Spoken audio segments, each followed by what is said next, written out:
বাংলাদেশ এক সূর্য সন্তানকে হারালো।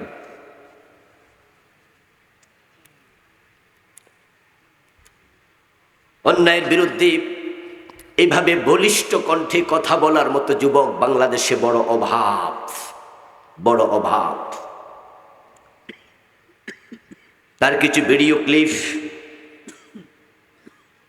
আহত হওয়ার পর থেকে সোশ্যাল মিডিয়ায় খুব দেখা যাচ্ছিল কিভাবে শাহাদাতের জন্য তার কামনা, তীব্র ভাষণা।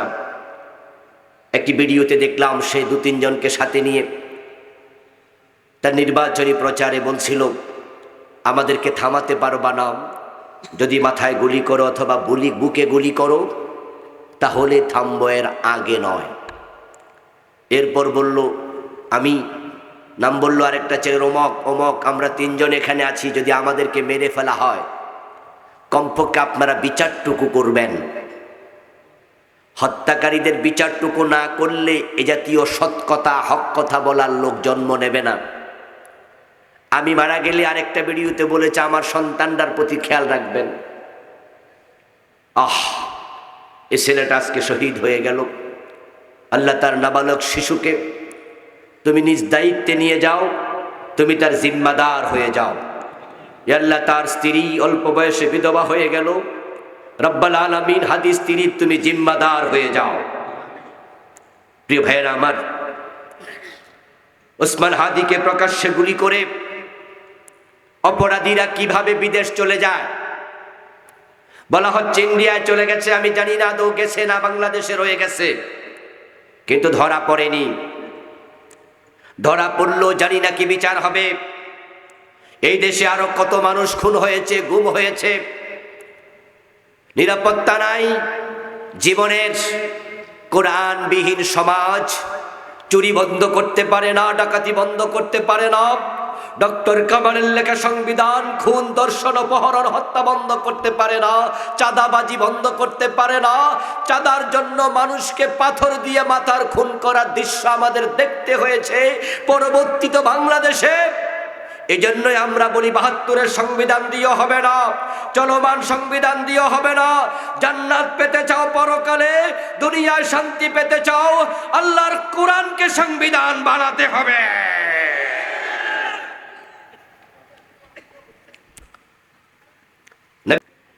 প্রিয় দিনী ভাইরা, আমি আপনাদের সম্মুখে পবিত্র কোরআন মাজিদ থেকে সূরাতুস সফের 9 নম্বর আয়াতে কারিমা তেলাওয়াত করেছি। নবীজি সাল্লাল্লাহু আলাইহি ওয়াসাল্লামের পবিত্র মুখনিসৃত ছোট ছোট 2টি হাদিস পড়েছি। আল্লাহ তাআলা তৌফিক দিলে এখান থেকে কিছু কথা বলবো ইনশাআল্লাহ। তাফসীরুল কোরআন মাহফিল, এর মানে হলো এই মাহফিলে কোরআন থেকে কথা হবে। আমি সরাসরি তাফসীর করতে পারি না, এই যোগ্যতা আমার নাই। তবে কোরআনের তাফসীর যারা করেছেন, আল্লাহ তাআলা অনেকগুলো তাফসীর বাংলা আরবি পড়ার সুযোগ দিয়েছেন। তাই মুফাসসিররা যে কথাগুলো বলেছেন এগুলো শোনাতে পারবো ইনশাআল্লাহ। কোরআন হচ্ছে হেদায়েতের একমাত্র কিতাব। কোনো ব্যক্তি জান্নাতে যেতে চাইলে, জান্নাতের পথ যদি সে চিনতে চায়, তাকে আল্লাহর কোরআনের কাছে আসতে হবে, এর কোনো বিকল্প নাই। আর যদি কোনো ব্যক্তি কোরআন থেকে হেদায়েত নেবে না, অন্য কারো কাছে যাবে, তাহলে সে পথহারা হবে এবং আল্লাহ নিজে তাকে পথহারা করবেন। এটা নবীজির কথা, ওমান ইবতাগাল হুদা ফি গায়রিহি আদাল্লাহুল্লাহ। নবীজি বলেছেন, মান ক্বালা বিহি সাদাক ওয়া মান হাকামা বিহি আদাল ওয়া মান আমিলা বিহি উজির ওয়া মান দাআ ইলাইহি হুদিয়া ইলা সিরাতিম মুস্তাকিম ওয়া মান ইবতাগাল হুদা ফি গায়রিহি আদাল্লাহুল্লাহ। লম্বা একটি হাদিস। যে ব্যক্তি কোরআন দিয়ে বলবে সে সত্য বলবে, কারণ কোরআনে কোনো মিথ্যার সম্ভাবনাও নাই। যে কোরআন দিয়ে বিচার করবে সে ন্যায় বিচার করবে। কোরআনের বিচারই হলো একমাত্র ন্যায় বিচার। কোরআনের বাহিরে কোনো ন্যায় বিচার নাই। আমাদের বাংলাদেশে 54 বছর আল্লাহর কোরআন দিয়ে বিচার হয়েছে তো? কোনো আদালত বিচার করেছে তো? তাহলে দেশে ন্যায় বিচার আছে এটা বলার কোনো সুযোগ নাই। আসলে তাই। আপনার বিচারপতি নিজামুল হক স্কাইফি কেলেঙ্কারির সেই বাক্যালাপ আপনাদের যাদের মনে আছে তারা শুনেছিলেন যে দুই বিচারক গল্প করছিল আল্লামা সাইদির রায় প্রসঙ্গে। সেখানে বিচারপতি সিনহার সাথে এসকে সিনহা নাকি, যে পরে বাংলাদেশ থেকে তাড়িত হয়েছিল, নিজামুল হকের ফোনালাফে বলেছে সরকার একটা রায় চায়। এর মানে এটা যাই হোক সাক্ষী সাবুত এগুলো ইম্পর্টেন্ট নয়, একটা ফাঁসির রায় দিয়ে দেন, এটাই হলো বিচার। কেন এমনটা হয়? কারণ কোরআন দিয়ে যখন বিচার হবে না, মানুষের আইনে বিচার হবে, এটাকে ন্যায় বিচার বলার কোনো সুযোগ নাই। ওয়ামান আমিলা বিহি উজির, যে ব্যক্তি কোরআন দিয়ে আমল করবে তাকে পুরস্কার দেয়া হবে। আর আল্লাহর পুরস্কারের নাম হলো জান্নাত। তাহলে জান্নাত পেতে হলে কোরআনের বাহিরে আমল করার কোনো সুযোগ নাই। ওয়ামান ইবতাগাল হুদা ইলা গায়রিহি আদাল্লাহুল্লাহ, আর যে ব্যক্তি কোরআন ছাড়া অন্য জায়গায় হেদায়াত তালাশ করবে, নবীজি বলেন আল্লাহ নিজে তাকে পথহারা করে দেবে। নাউযুবিল্লাহ। যে সমস্ত মুরিদেরা ভণ্ড পীরের পায়ে সেজদা দেয়,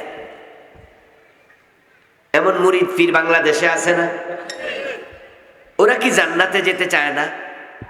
তো আধা মাইল দূরে দিলে খামু কেমনে? এখানে এখানে ওকে। যে ব্যক্তি পীরের পায়ে সেজদা দেয় সেও কিন্তু পীরের কাছে জান্নাতের জন্যই যায়। পীরের বাড়িতে যাওয়ার সময় বড় গরু কিনা নিয়ে যায়, এমন লোক বাংলাদেশে নাই? 8 রশির নাম শুনছেন? ওখানে যে রশি মোট কয় হাজার আছে আল্লাহ জানে। ওরা 8টার নাম কি লাগে কইছে আমি জানি না। এই গ্রামের নাম কে 8 রশি রাখছে কে জানি। ওখানে রশির কোনো অভাব নাই। আমি একবার ঘুরতে গেছিলাম, ওখানে দেখছি যে ওরা ছাগল রাখার জন্য আলাদা জায়গা রাখছে, নাম ছাগল শালা। গরু বাঁধার জন্য জায়গা রাখছে, নাম তার গরু শালা, সব ওদের শালা। ওখানে হাজার হাজার লোক যায়, লাখ লাখ লোক যায়, গরু নিয়ে যায়, ছাগল নিয়ে যায়। ভাই যারাই সেখানে যায় কেউ কি জাহান্নামে যাওয়ার জন্য যায়? উদ্দেশ্য পীর সাহেব হুজুর যদি একটু খুশি হয়, ওনাকে হাদিয়া তোহফা গরু ছাগল দিয়ে টাকা পয়সা দিয়ে খুশি করতে পারলে ওনার ওসিলা যদি বেহেশতটা পাওয়া যায়। যারাই মাইজ ভান্ডার গেছে কেউ কি দোজকে যাওয়ার জন্য গেছে? কোনোদিন যায়নি। যারা 8 রশি গেছে, মাইজ ভান্ডার গেছে, দেওয়ানবাগ গেছে, বরং ওই সমস্ত লোকগুলো জান্নাত পাওয়ার ব্যাপারে এতটাই নিশ্চিত যে যতটা আমরা নিশ্চিন্ত নই। বরং তাদের মাঝে এমন কেউ কেউ আছে যারা বলে যে হুজুর আমারে সারা বেহেশতে যাবে না, এই ওয়াদা হুজুর থেকে আমি লইছি, এবং হুজুরও কইছে তোরে ছাড়া আমি বেহেশতে। এবং ওই জাতীয় লোকগুলো কাদের মাঝে দোতরা নিয়ে মাঝে মাঝে গানও গায়। আছেন আমার মুক্তার, আছেন আমার ব্যারিস্টার, শেষ বিচারের হাইকোর্টেতে তিনি আমায় করবে পার। শেষ বিচারের হাইকোর্ট আল্লাহর আদালতকে তারা অস্বীকার করে না। শেষ বিচারের বিচার দিবসে আল্লাহ তাআলা হবেন হাকিম। এটা ভণ্ড পীরের মুরিদরাও জানে, বিশ্বাসও করে। কিন্তু দেখুন তাদের চিন্তা, সে হাইকোর্টে নাকি তাদের ব্যারিস্টার আছে, জামিনদার আছে, তিনি তাকে ফার করবে, এজন্য আখেরাতের ব্যাপারে তার কোনো দুশ্চিন্তা নাই। অথচ হযরত ওসমান রাদিয়াল্লাহু তাআলা আনহুর মতো সাহাবী যখন কবরের পাশে দাঁড়াতেন, উনার চাকর নাম ছিল হানি, মাওলা ওসমান রাদিয়াল্লাহু তাআলা আনহু, ওই হানি ওসমানের গোলাম। উনার থেকে বর্ণিত হাদিস, তিনি বলছেন, ইন্না উসমান ইবনে আফফান রাদিয়াল্লাহু তাআলা আনহু ইযা ওয়াকাফা আলাল কবর বাকা হাত্তা ইয়াবুল্লা লিহিয়াতুহু। হযরত ওসমান যখন কবরের পাশে দাঁড়াতেন, আমি দেখতাম ওসমানের চোখের পানি তার দাড়ি ভিজিয়ে দিত, ওনার লেহিয়া ভিজে যেত ওসমানের চোখের পানিতে। টেনশন। ওসমানকে জিজ্ঞাসা করা হয়েছিল, ইন্নাকা তাযকুরুল জান্নাতা ওয়ান নার ফালা তাবকি ওয়ালাকিন তাবকি মিন হাযা। ও ওসমান, আপনি জান্নাত এবং জাহান্নাম প্রসঙ্গেও কত আলোচনা করেন, কিন্তু আপনাকে এভাবে কান্না করতে দেখি না। তবে কবরের পাশে আসলে এভাবে কেন কান্না করেন বুঝি না। ওসমান ইবনে আফফান জবাব দিতেন, আমি নবীজি থেকে শুনেছি, নবীজি বলেছেন, ইন্নাল কবরা আউয়ালু মানজিলিম মিন মানাজিলিল আখিরা।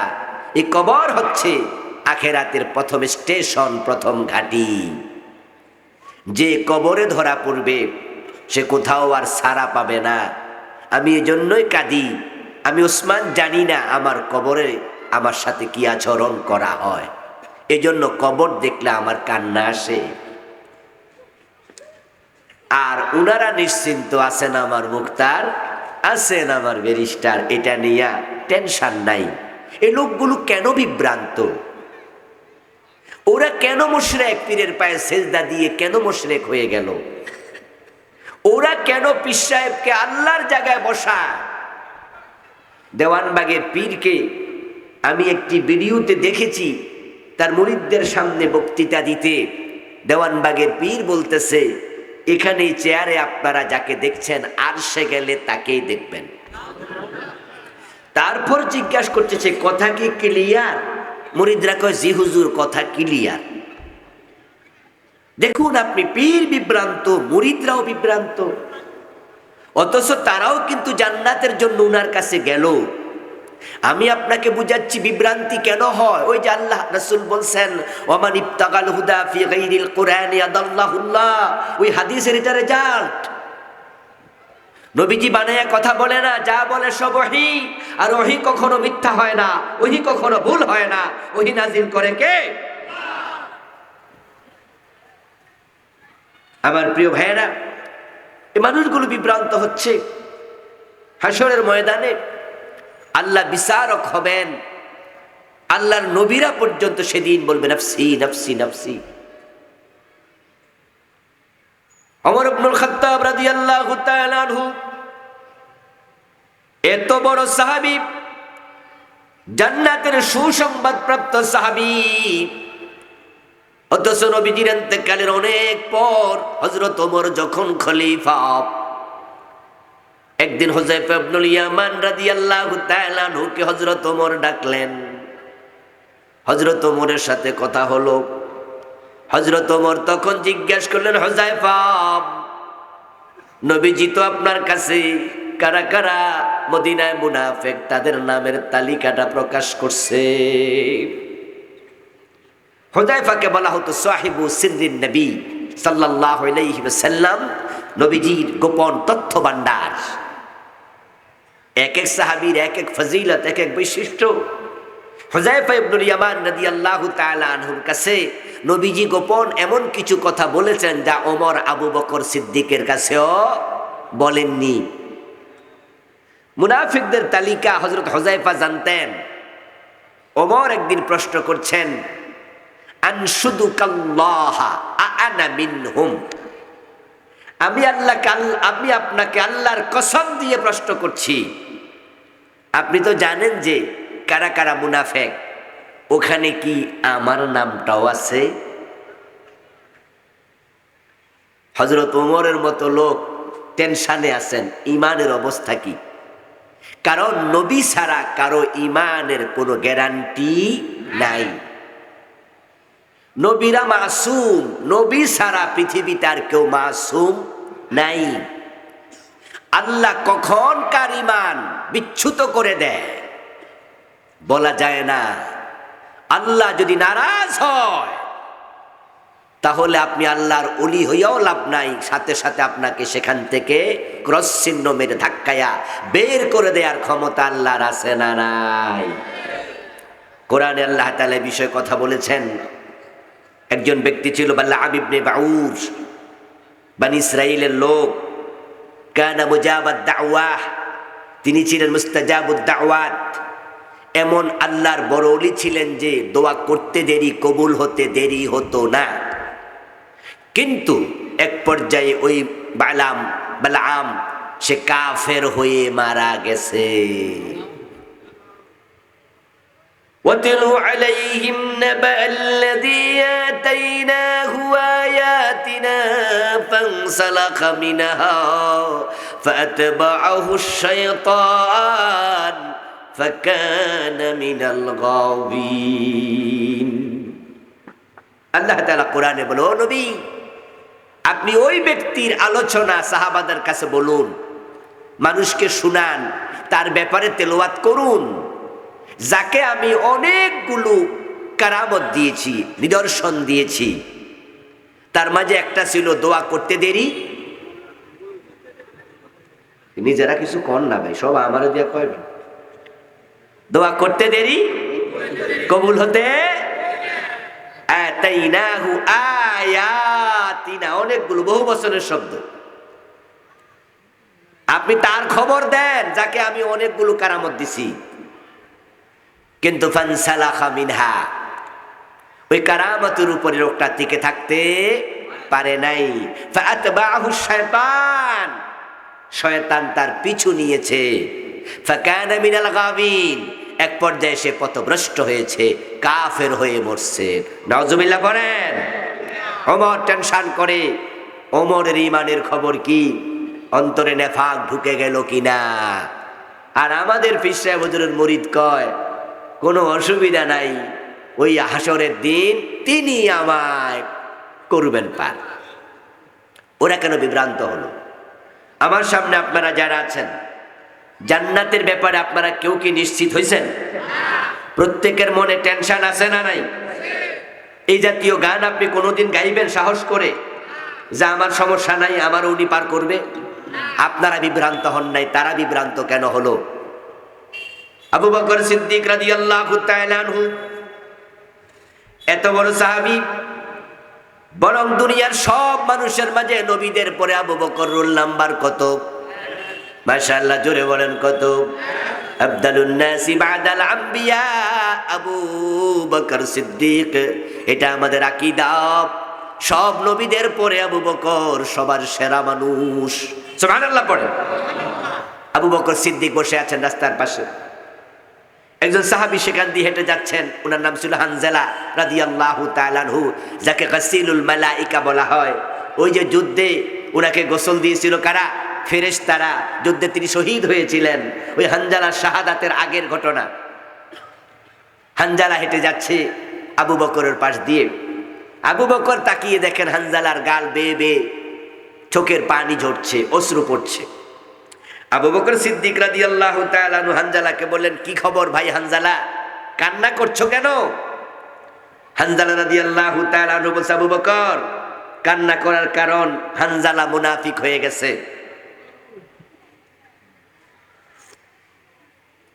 আবু বকর সিদ্দিক বলেন, হানজালা তুমি কেমনে আবার মুনাফিক হইলা?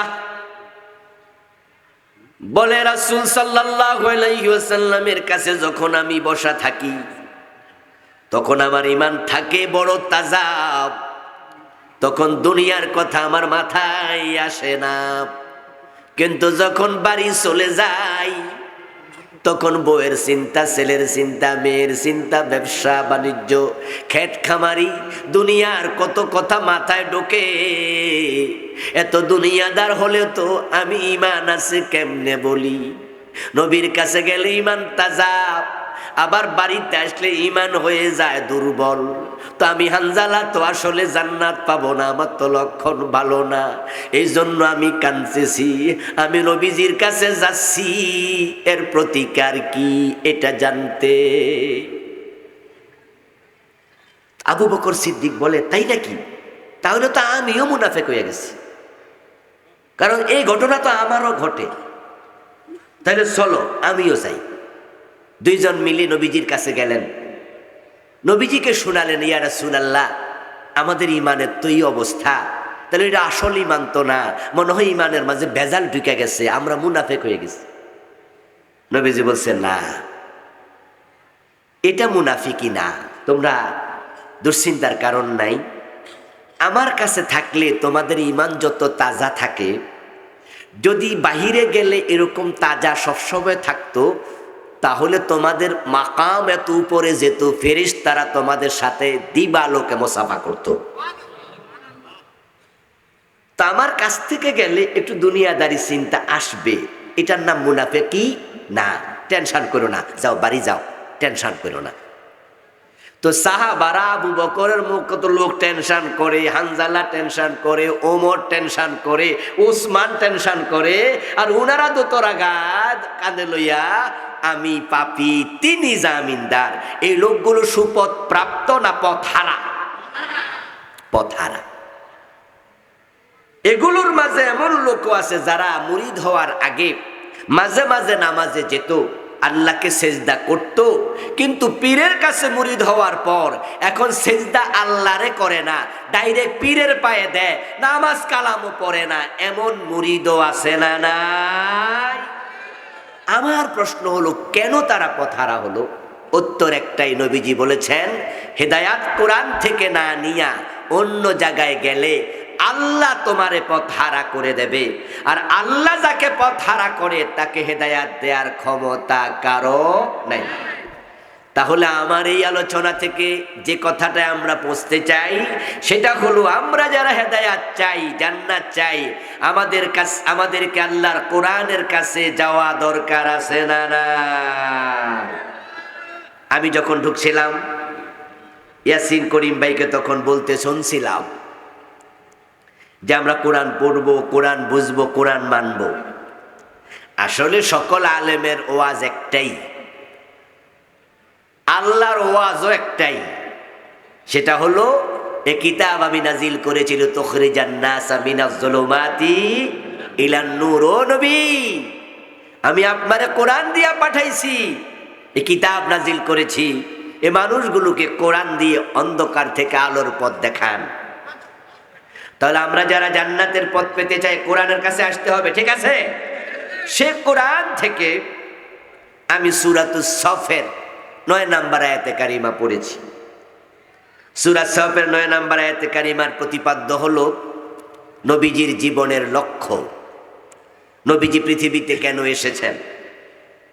আল্লাহ তাআলা কোরআন মাজিদে মোট 3টি সূরাতে নবীজির জীবনের লক্ষ্য বর্ণনা করেছেন। সূরা সাফ, যেটা পড়লাম, আয়াত নাম্বার 9, সূরাতুল ফাতহ আয়াত নাম্বার 28, সূরাতুত তাওবা আয়াত নাম্বার 33। এই 3 সূরার 3টি ভিন্ন আয়াত, কিন্তু কথা একটাই বলেছেন 3 বার, ফাবিআইয়ি আলাই রাব্বিকুমা তুকাদ্দিবান। এটা কি আর রহমান সূরাতে একবার আছে না বেশি? 31 বার। একই কথা আল্লাহ বারবার বলেন গুরুত্বের জন্য। নবীজি পৃথিবীতে কেন এসেছেন 3 বার বলেছেন। এখন নবীজি কেন এসেছেন উম্মতের এটা জানা দরকার আছে না নাই? নবীজিকে মানা নফল না ফরজ? তো মানা আগে না জানা আগে? তো যদি জানা আগে হয়, নবী কেন এসেছেন এটা জানতেই হবে। নবীজি কেন আসলেন এটা যদি আমরা জানতাম, আর বাংলাদেশের লোকেরা নবীজিকে মানতাম, তার জীবনের লক্ষ্য আমাদের জীবনের লক্ষ্য বানাতাম, তাহলে কত আগেই বাংলাদেশ কোরআনের রাষ্ট্র হয়ে যেত। কারণ আল্লাহ তাআলা নবীজিকে পাঠাইছেন একটা কারণে, 3 সূরাতে বলেছেন লিয়ুযহিরাহু আলাদ্দীনি কুল্লি। আমি আমার রাসূলকে পাঠাইছি তিনি যেন জমিনে ইসলামের বিজয় করেন। তো নবীর জীবনের লক্ষ্য ছিল ইসলামের বিজয়। এবার আপনাদের কাছে আমার প্রশ্ন, যদি নবীর জীবনের লক্ষ্য দ্বীনের বিজয় হয়, প্রত্যেকটা উম্মত তার জীবনের লক্ষ্যটা আল্লাহর দ্বীনের বিজয়কে বানানো দরকার আছে না নাই? তাহলে আমাদের জীবনের লক্ষ্য হবে আল্লাহর দ্বীনের বিজয়। এবার বলুন তো, আগে রোগ নির্ণয় করা হোক, তারপরে চিকিৎসা। কারণ ভুল ঔষধে রোগ সারে না, বরং উল্টা আরো সময় রোগীর ক্ষতি হয়। ঔষধের অ্যাকশনের চেয়ে রিঅ্যাকশন জঘন্য। আগে রোগ ফাইন্ড আউট হোক, ডায়াগনোসিসটা হোক, এই জন্য তো পরীক্ষা নিরীক্ষা হয়। তারপরে এবার রোগ চিহ্নিত হলে এবার চিকিৎসা, যদি আল্লাহ সুস্থ করে করতে পারে, না হলে নাই। কিন্তু ওষুধ খাওয়ার পরে সুস্থ না হলেও আমরা তখন বলি ওসিলা তো ধরছি, চিকিৎসার মালিক তো আল্লাহ, কি আর করব, সুস্থ হচ্ছি না। কিন্তু রোগ যদি ধরা না পড়ে ওষুধটা খাইবেন কি?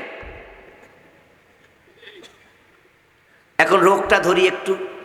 নবীজি আসলেন দ্বীনের বিজয়ের জন্য। আমাদের জীবনের লক্ষ্য হবে ঠিক এটা। 54 বছরের বাংলাদেশ আজকে 55 বছরে পা দিয়েছে, 2 দিন হয়ে গেল। এই 55 বছরের বাংলাদেশে ইসলাম কি বিজয়ী না পরাজিত? চুপ একজনও থাকবেন না, দয়া করে কথা বলুন। ইসলাম কি বিজয়ী না পরাজিত? অথচ মুসলমান শতকরা 92 জন। আসলে কি ব্যাপারটা? আমি তো বলি এগুলো ভোটার লিস্টের মুসলমান। এই যে আমার সামনে কাগজ, এখানে যদি আমি লিখতাম পোয়াকার পা নরসিকার নেই, কি হবে? কথা বলেন। কাগজ ভিজবে, কারণ লিখা আছে বাস্তবে নেই। যদি আমি লিখি সরেয়া গরু সুগার বুদন্তন্য, উচ্চারণ কি হবে? কাগজটা পড়বে, লিখা আছে বাস্তবে নেই। 92% মুসলমান বলে কি রে, বলে কি? আল্লামা ইকবাল রাহেমাহুল্লাহ উনি বিলেত থেকে ফিরে এসে নাকি বলেছিলেন, আমি বিলেতে ইসলাম পেয়েছি, মুসলিম পাই নাই। আর ভারত উপমহাদেশে আমি মুসলিম পাচ্ছি, ইসলাম পাই না। 92% মুসলমান লাগে। এগুলো তো ভোটার লিস্টের মুসলমান, কাজীর গরুর মতো, কেতাবে আছে গোয়ালে নাই। আসল আগুন হলে পুড়ে যেত, লেখায় থাকলে লাভ নাই। আসল পানি হলে ভিজে যেত, লেখা থাকলে ভিজে না। বাস্তব মুসলমান 51% থাকলে ইসলাম কায়েম হয়ে যেত অনেক আগেই। ইসলাম বিজয়ের কথা বললে চেহারা কালো করে ফেলে এমন মুসলমানের সন্তান নাই। আহা, আরে ইসলাম যে লাগে এটা আমরা কিন্তু বুঝি, কিন্তু আমাদের বদভ্যাস হলো আমরা এটাকে চর্চা করি না। নির্বাচনের আগে শেখ হাসিনা কি মাথায় হেজাব পড়েনি? হাতে তাসবিহ নেয়নি? আচ্ছা, মাথায় হেজাব পড়া কি খারাপ কাজ? আমরা কি ওনার সমালোচনা করা উচিত এ বিষয়ে? মোটেও না। মাথায় হেজাব পড়েছেন, এটা মুসলমান নারীর উচিত। তাসবিহ দানা হাতে নেবে, এটা খারাপ কিছু না। তাসবিহ তো আমার পকেটেও আছে। আমরা তাসবিহ নিয়ে সবসময় এইভাবে মানুষকে দেখায় দেখায় জপি না, কিন্তু মাঝে মাঝে তাসবিহ হাতে থাকলে হয় কি, একটু জিকিরটা একটু বেশি হয়। তাসবিহ ছাড়াও জিকির হবে, হাতের আঙ্গুলে জিকির করুন। শেখ হাসিনা তাসবিহ হাতে নিয়েছিল, খারাপ কিছু না। কিন্তু প্রবলেমটা হলো নির্বাচনের পরে ওই নামাজি, ওই আলেম ওলামা জিকির ওনাদেরকে জেলখানা ঢুকায়া দেয়। নির্বাচনের পরে তার মাথার হেজাব আর হাতের তাসবিহ আর কেন রে ভাই? এটা কেন হবে? দরকারটা কি? এই যে নির্বাচন আসতেছে, কিছু লোক করে দেখবেন যে আসরের নামাজ নাকি 3 বার পড়ে। আমি শুনছি আর কি, আমি দেখি নাই। কয়েকদিন আগে একজন বলছে 2-3 বার আসরের নামাজ পড়ে। তো জিগাইলো কি স্যার কিছুক্ষণ আগে পড়ছেন, কার মানুষে কি দেখছিনি আরেকটা সব।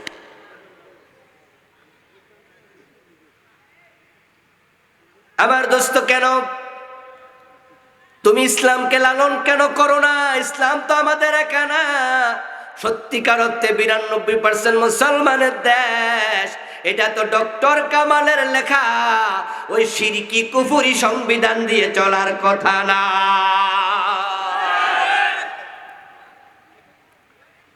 ডক্টর কামাল 72-তে যে সংবিধান লিখেছে, তার সংবিধান প্রণয়ন কমিটিতে লোক ছিল 34 জন।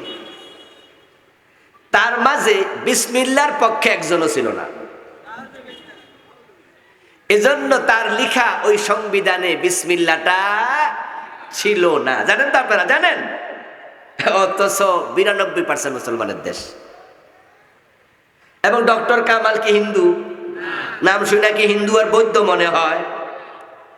34 জনের মাঝে আমি দেখেছি 2-3 জন মাত্র হিন্দু ছিল। সুরঞ্জিত সেনগুপ্ত ছিল, আরো 1-2 জন হিন্দু ছিল, বাকি সব মুসলমান। প্রিয় ভাইয়েরা আমার, বিসমিল্লাহ তো লিখলই না, এটা ঢুকালো কে? শহীদ প্রেসিডেন্ট জিয়াউর রহমান সাহেব। আচ্ছা, বিসমিল্লাহ ঢুকালো না, তারপর সংবিধানের যে মূলনীতি বানালো, তার মাঝে জনগণকে এতটাই পাওয়ারফুল করে দেখালো, তারা সভরেন্টি, সার্বভৌমত্বের অংশে লিখেছে জনগণ সকল ক্ষমতার উৎস, সকল ক্ষমতার মালিক। আপনাদের সাথে আমার বিনয়ের প্রশ্ন, দল যে যেটা করেন করেন গা, মরার ফরজে কোনো দল টল নাই নাকি? বিসমিল্লাহি ওয়ালা মিল্লাতি, তো এক সোজা কিন্তু হওয়া লাগবে, সোজা না হইয়া উপায় নাই। এজন্য মরার আগে সোজা হন।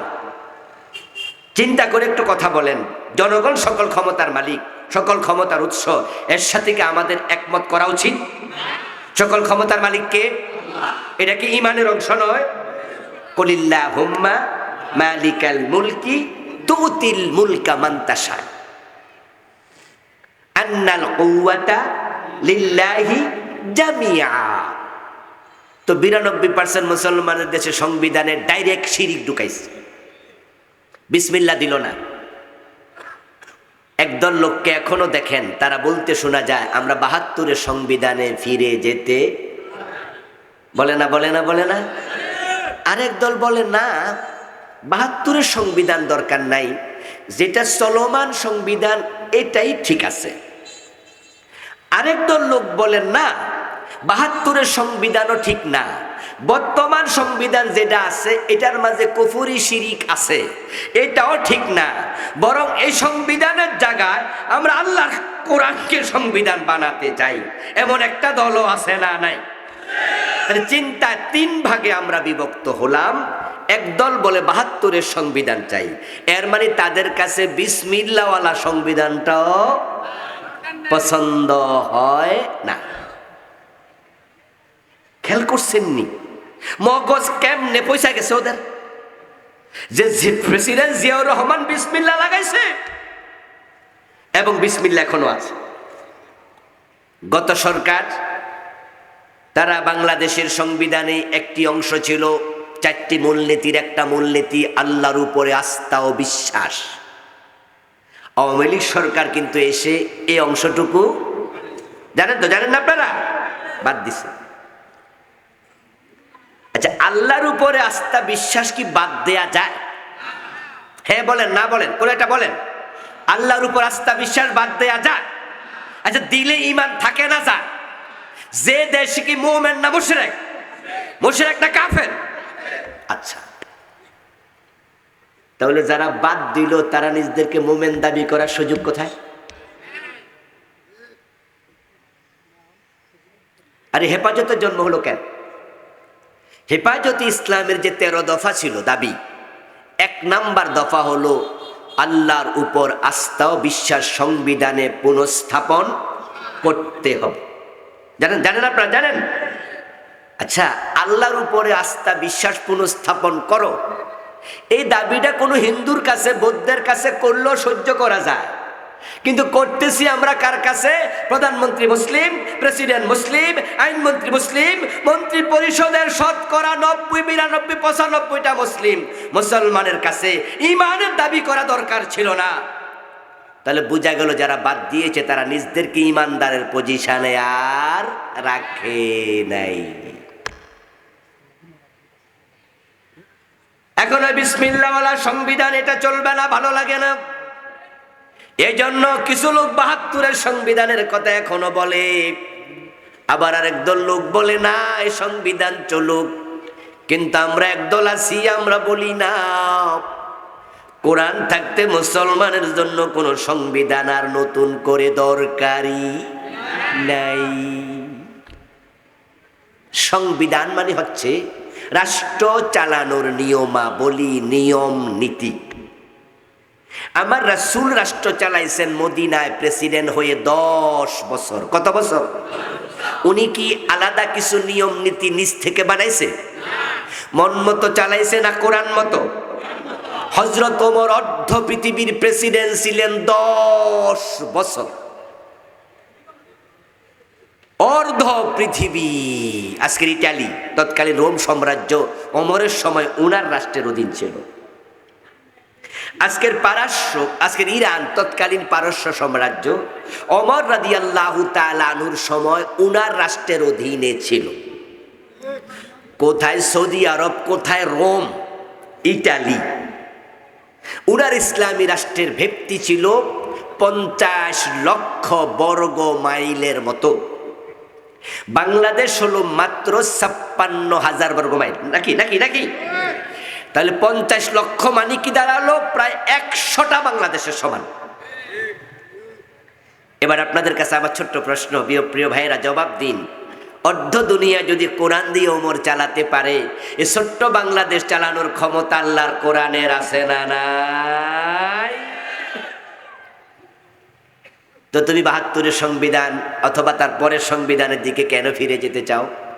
কোরআনের দিকে কেন নয়? কেন নয়? এ 54 বছর 55 বছরের বাংলাদেশ ডক্টর কামালের লেখা সংবিধান দিয়া চুরি বন্ধ করতে পারছে? কথা বলেন। ডাকাতি বন্ধ হয়েছে? খুন, ধর্ষণ, হত্যা বন্ধ হয়েছে? আরে দেখেন না, এই যে আমাদের ওসমান হাদিকে প্রকাশ্যে গুলি করে দিল।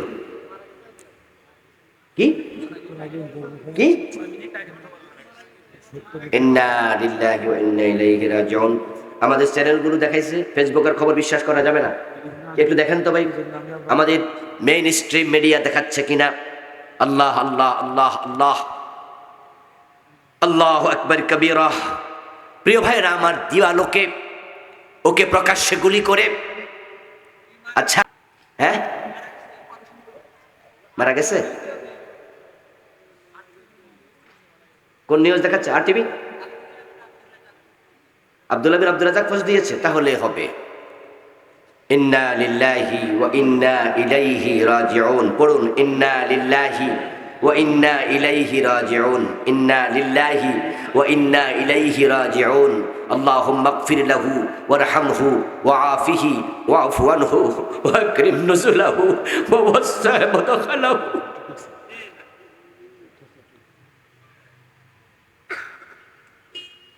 اللهم اغسله بالماء والثلج والبرد ونقه من الخطايا كما ينقى الثوب الأبيض من الدنس اللهم أبدله دارا خيرا من داري وأهلا خيرا من أهلي وجوزا خيرا من زوجه اللهم ادخله الجنة اللهم ادخله الجنة اللهم ادخله الجنة وقه عذاب النار اللهم ارزقه درجة الشهادة اللهم ارزقه درجة الشهادة اللهم ارزقه درجة الشهادة الله الله আমার প্রিয় ভাই হাদিকে তুমি শহীদ হিসাবে কবুল করো। ইয়া আল্লাহ, তাকে তুমি জান্নাতের উচ্চ মাকাম তুমি দান করো। বাংলাদেশ এক সূর্য সন্তানকে হারালো।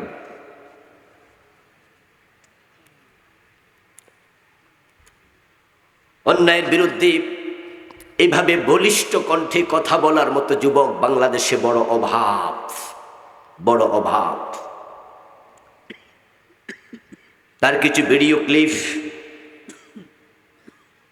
আহত হওয়ার পর থেকে সোশ্যাল মিডিয়ায় খুব দেখা যাচ্ছিল, কিভাবে শাহাদাতের জন্য তার কামনা, তীব্র ভাষণা।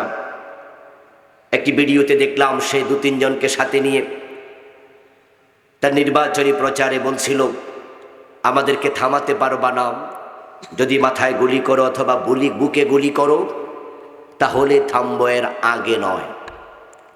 এরপর বলল, আমি নাম বলল আরেকটা ছেলের, অমক আমরা 3 জন এখানে আছি, যদি আমাদেরকে মেরে ফেলা হয় কমপক্ষে আপনারা বিচারটুকু করবেন।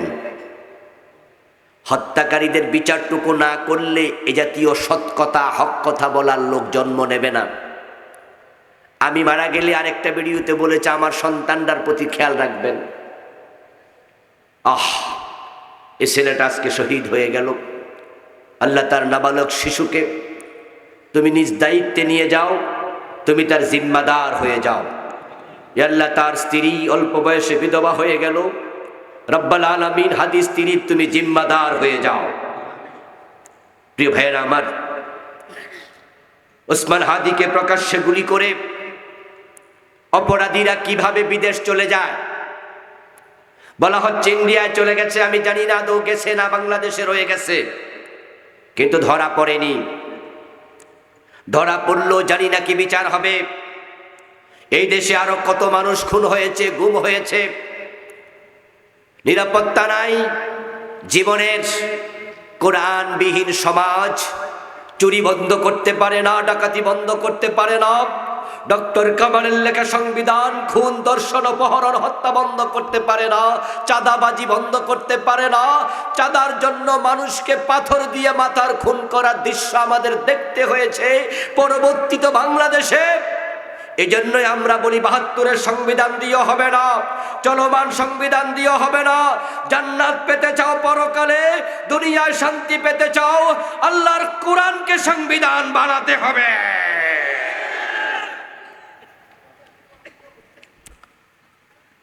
নবীজি সাল্লাল্লাহু আলাইহি ওয়াসাল্লামকে আল্লাহ তাআলা দায়িত্ব দিলেন, তিনি যেন দ্বীনের বিজয় করেন।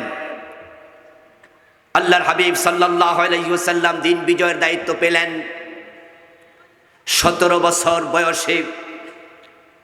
দ্বীন বিজয়ের দায়িত্ব পাওয়ার আগে 23 বছর আগেই তিনি মূলত দ্বীন বিজয়ের চেষ্টা শুরু করেছিলেন, সমাজ পরিবর্তনের ভিন্ন আদলে, ভিন্ন আঙ্গিকে। কোরআন হাদিস আসার আগেই সেটা ছিল হিলফুল ফুজুল গঠনের মাধ্যমে। কিন্তু দ্বীন বিজয়ের কাজটা এসেছে বয়স 40 হওয়ার পর। কিন্তু যারা কাজ করে তারা আগ থেকেই করে। এজন্য নবীজি যে সৎ মানুষ, এই সততা কিন্তু নবুয়তের পরে নয়, নবুয়তের আগেও তিনি সৎ মানুষ। আল্লাহ তাআলার যত নবী পৃথিবীতে এসেছে, প্রত্যেক নবীকে আল্লাহ তাআলা চারিত্রিক দিক থেকে নাম্বার 1 করেছে পৃথিবীতে। তার আগ থেকেই ভালো মানুষ। 17 বছর বয়স প্রিয় নবীজি দেখলেন যে আরবের মানুষগুলো কত রকমের অপরাধে জড়িত। সমাজকে অপরাধ মুক্ত করার জন্য 17 বছর বয়সে যুবকদেরকে সাথে নিয়ে, মুরব্বীদেরকে সাথে নিয়ে হিলফুল ফুজুল তৈরি করে আমার রাসূল মানুষের বাড়িতে গেলেন, দাওয়াত দিতে থাকলেন, প্রয়াস চালালেন, কাজ করলেন। ভালো হও ভালো হও বলতে বলতে নবীজির বয়স হয়ে গেল 40, চলে গেল 23 বছর, কিন্তু সমাজের একটা চোরও চুরি ছাড়ে নাই, কোনো ডাকাত ডাকাতি ছাড়ে নাই, সমাজের সামান্য পরিবর্তন হয় নাই। নবীজি তখন ভাবছেন কারণটা কি, কেন হচ্ছে না। এই জন্য বাড়ি থেকে বের হয়ে গারে হেরার ওই গুহায় তিনি ধ্যানমগ্ন হলেন, চিন্তা করছেন কিভাবে সমাজ পরিবর্তন করতে হয়। আল্লাহর হাবিবের 23 বছরের পর ধ্যানের যোগ, হিসাব মিলানোর যোগ, সমাজ পরিবর্তন নিয়ে নতুন করে ভাবনার যুগ। 54 বছরের বাংলাদেশ 55 বছরে পা রেখেছে।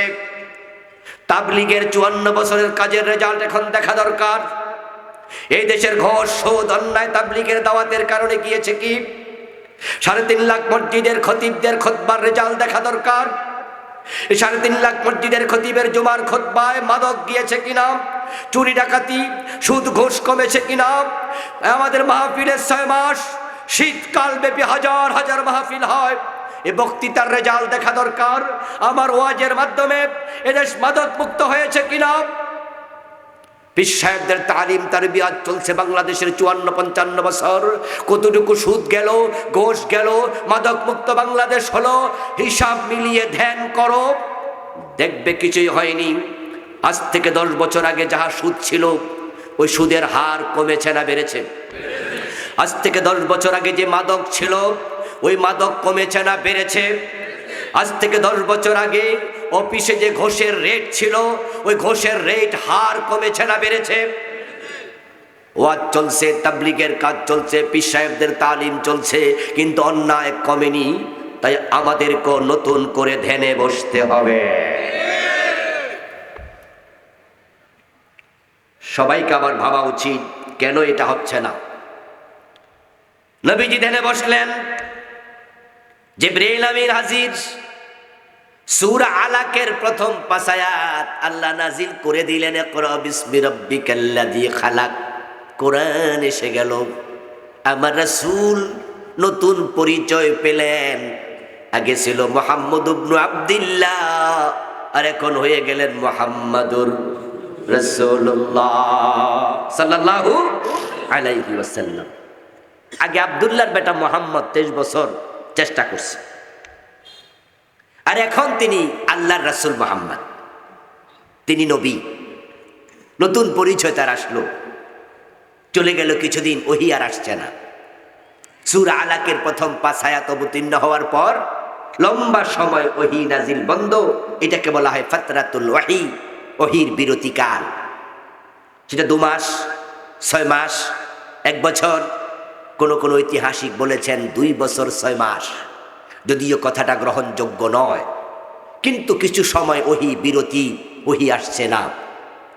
নবীজি বাড়িতে শুয়ে আছেন, কম্বল গায়ে দিয়ে কোনো একদিন দ্বিতীয় ওহী নাজিল হলো। জিবরিল আমিন আসলেন। আল্লাহ তাআলা বলেন, ইয়া আইয়ুহাল মুদ্দাসসির, ও কম্বলওয়ালা নবী, কম। কম শব্দের অর্থ কি? আলেম ওলামারা কথা বলুন প্লিজ। কম অর্থ কি? ও কম্বলওয়ালা নবী, যারা সমাজ পরিবর্তন করতে চায়, শুয়ে থাকলে সমাজ পরিবর্তন হয় না, আপনি দাঁড়ায়া যান। সমাজ পরিবর্তন করতে চাইলে মাথা তুলে দাঁড়াতেই হবে। ও কম্বলওয়ালা নবী, দাঁড়ান। নবীজিকে আল্লাহ ডাকছেন, বড় আদরের ডাক। কোরআনে আল্লাহ তাআলা বিভিন্ন নবীকে নাম ধরে ধরে ডেকেছেন, কিন্তু আমাদের নবীকে ইয়া মুহাম্মদ বলে একবারও ডাকেন নাই। ডেকেছেন ইয়া আইয়ুহান নবী, ইয়া আইয়ুহার রাসূল, ডেকেছেন ইয়া আইয়ুহাল মুজাম্মিল, ডেকেছেন ইয়া আইয়ুহাল মুদ্দাসসির, ডেকেছেন ইয়াসিন, ইয়া সাইয়্যিদান নাস। সুবহানাল্লাহ পড়েন। ও মানব জাতির নেতা। আর আদমকে বলেছেন, ইয়া আদম উসকুন আনতা ওয়া যাওজুকাল জান্নাহ, ইয়া ইয়াহইয়া খুযিল কিতাবা বিকুওয়া, ইয়া ঈসা, ইয়া মূসা লা তাখাফ, ইয়া ইব্রাহিম কদ সাদ্দাকতা রুইয়া। আল্লাহ অন্য অন্য নবীদেরকে নাম ধরে ধরে ডাকছেন, আর আল্লাহ আমাদের নবীকে সব সময় সম্মান দিয়ে আদর করে তিনি ডেকেছেন। আজকে ওহী আসছে, ও কম্বলওয়ালা দাঁড়িয়ে যান। আমার রাসূল দাঁড়িয়ে গেলেন। কাজ আবার শুরু। ডাকতে ডাকতে আবার নবীজির বয়স হয়ে গেল 63, আবার গেল 23 বছর। প্রথম 23 বছর যিনি ডাকলেন 17 থেকে 40, আজকেও তিনি দাঁড়ালেন মাথা তুলে। প্রথম 23 বছরে তার ডাকে কেউ সাড়া দেয়নি ওইভাবে, যেভাবে সাড়া দেয়া উচিত ছিল, সমাজ পরিবর্তন হয় নাই, চুরি ডাকাতি কমে নাই, কিন্তু আজকের ডাকে অভাবনীয় পরিবর্তন হয়ে গেল। আমার রাসূল ইন্তেকালের আগে ঘোষণা দিয়ে গেলেন, খায়রুল কুরুনি কারনি, তোমরা যে যুগের নাম দিয়ে চাইয়ামে জাহিলিয়া, এখন পরিবর্তন হয়েছে, আমার যুগ পৃথিবীর সর্বশ্রেষ্ঠ যুগ হয়ে গেছে। প্রায় ১৬ লাখ সাহাবী তৈরি হয়ে গেছে। এমন ভাবে তৈরি হয়েছে, আবু বকর, ওমর, ওসমান, আলী, তালহা, জুবাইর, সাদ বিন আবি ওয়াক্কাস রাদিয়াল্লাহু তাআলা আনহুম আজমাইন, ১৬ লাখের মতো সাহাবী, এক একজনের সম্মান আকাশের নক্ষত্রের চেয়ে বেশি। ওমরের মতো লোক তৈরি হয়েছে।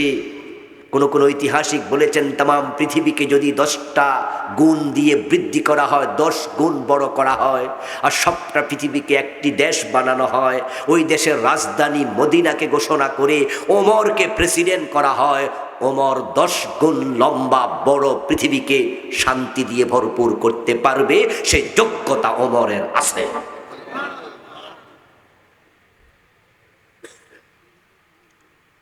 তৈরি হয়ে গেল এমন সাহাবী, তৈরি হয়ে গেল এমন দেশ। এবার আপনাদেরকে একটু প্রশ্ন করব, আমরা কি বাংলাদেশটাকে পরিবর্তন করতে চাই? সুদ মুক্ত বাংলাদেশ দেখতে চান? সন্ত্রাস চাঁদাবাজ মুক্ত বাংলাদেশ দেখতে চান? মাদক মুক্ত বাংলাদেশ বানানো দরকার আছে। তাহলে আমাদেরকে মাথা তুলে দাঁড়াতে হবে। বসে থাকলে আর শুয়ে থাকলে পরিবর্তন হবে না। পরিবর্তনের জন্য চেষ্টা লাগে, সংগ্রাম লাগে। নবী যেটা করেছেন, ধ্যান করেছেন, কাজ করেছেন, মাইর খেয়েছেন, দাঁত দিয়েছেন, রক্ত দিয়েছেন, জেলে গিয়েছেন, জান নাই? এগুলো জান্নাতে যাওয়ার রাস্তা।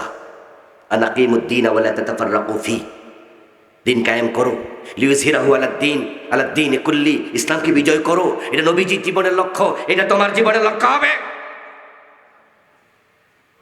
নবীজি হচ্ছেন আমাদের জন্য ট্রেন গাড়ির ইঞ্জিনের মতো। ট্রেন গাড়ির ইঞ্জিন সামনে থাকে, বগিগুলো পিছনে থাকে। যে বগি অ্যাটাচড হয়, ইঞ্জিন চললে সে বগিও চলে।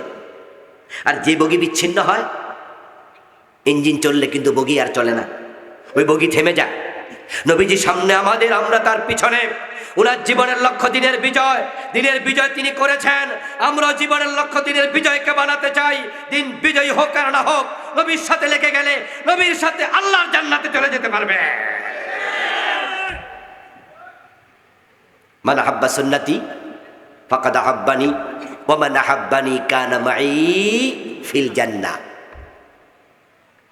নবীজি সাল্লাল্লাহু আলাইহি ওয়াসাল্লাম আবার কাজ করা শুরু করলেন।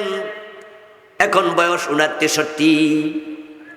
এবার বলুন তো, নবীজি যখন ইন্তেকাল করলেন, ওই সময়টা দিন পরাজিত ছিল না বিজয়ী?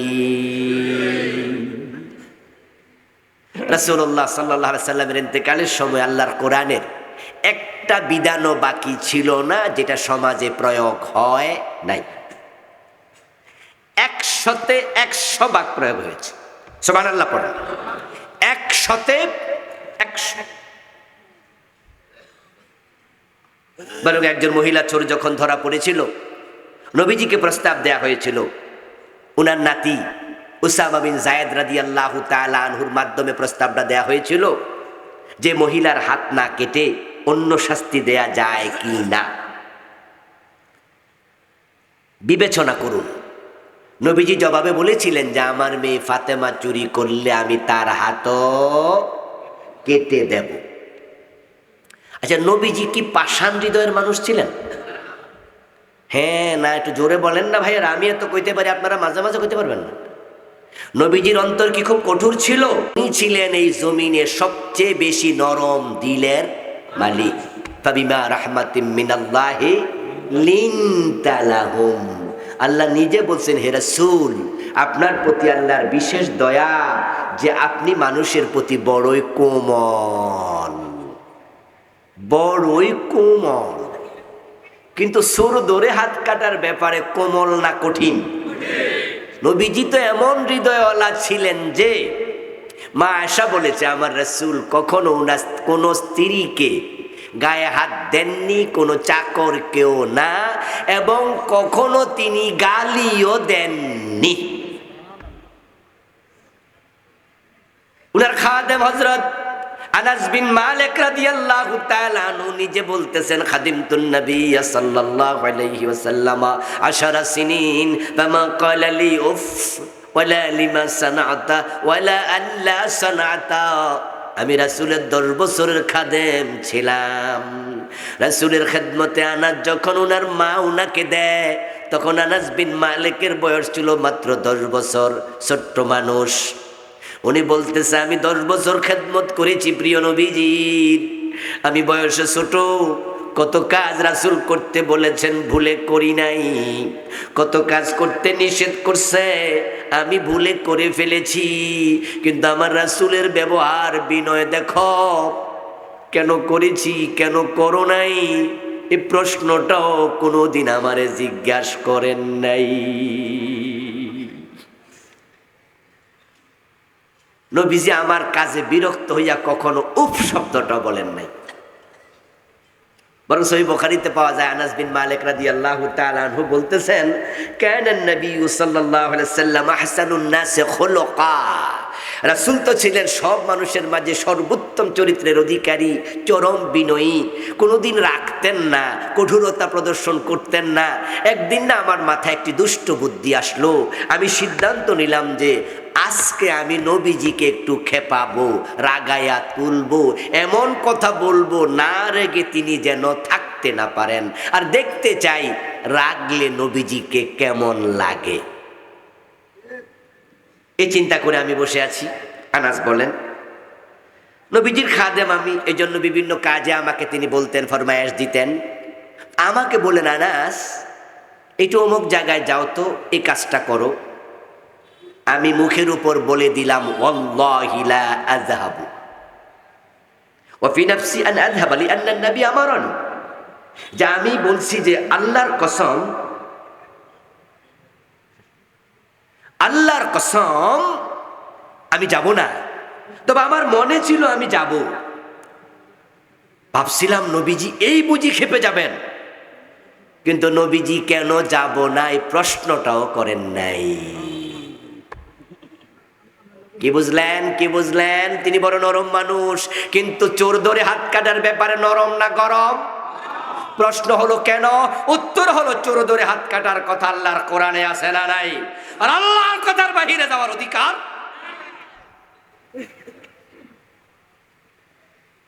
নবীজি চোর ধরে হাত কাটে। হযরত ওমর নিজের ছেলে আবু শাহমা মদ পান করলে তাকে 80 বেত্রাঘাত করে। আর আমার বাংলাদেশে আমরা সব সুন্নি মুসলমান, সব হক্কানি আলেম, সবাই জান্নাতি ভাব ধরে বসে আছি, অথচ এখানে চোর ধরে হাত কাটার আইন নাই, ডাকাত ধরে শুলে চড়ানোর আইন নাই, জেনা করলে 100 বেত লাগানোর আইন নাই, মদ পান করলে 80 বেত্রাঘাতের আইন নাই। আল্লাহর জমিন চলছে ব্রিটিশ আইনে, আর আপনি জান্নাত খুঁজছেন। জান্নাতে তো মাগনা পাওয়া যায় না, জান্নাতে যেতে হলে দিন বিজয়কে জীবনের লক্ষ্য বানিয়ে কাজ করতে হবে।